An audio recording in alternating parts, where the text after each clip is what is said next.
Hello दोस्तों, जय श्री कृष्णा, राधे राधे। मैं सालू आप लोगों के लिए बहुत ही प्यारा देवी गीत पचरा गीत लेकर आए। प्लीज़ आप वीडियो को लाइक करें और चैनल को सब्सक्राइब करें।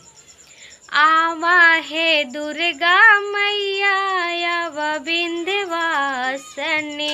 आवा है दुर्गा मैया आव विंध्यवासिनी, तो हरि महिमा बड़ी प्यारी मैयरिया, तो हरि महिमा बड़ी प्यारी मैयरिया, कोढ़िया ककाया दिहलो निर्धन के माया, कोढ़िया के काया दिहलो निर्धन के माया, तो हरि महिमा क्यों ना जानी महारानी मोरी बिगड़ी बनाई दा, तो हरि महिमा क्यों ना जानी महारानी मोरी बिगड़ी बनाई दा। आवा है दुर्गा मैया आवा विंध्यवासिनी, आवा है दुर्गा मैया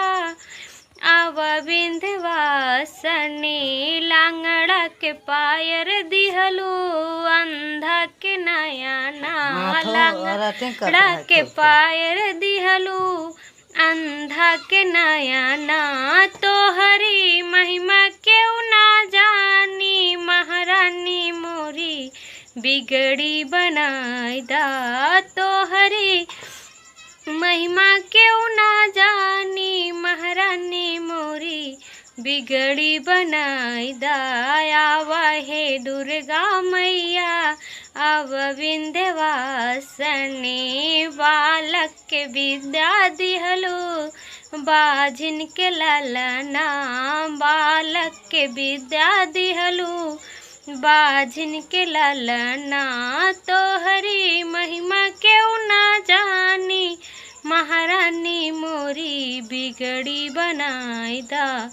आवा है दुर्गा मैया आव विंध्यवासिनी। धन्यवाद दोस्तों, प्लीज़ आप वीडियो को लाइक करें और मेरे चैनल को सब्सक्राइब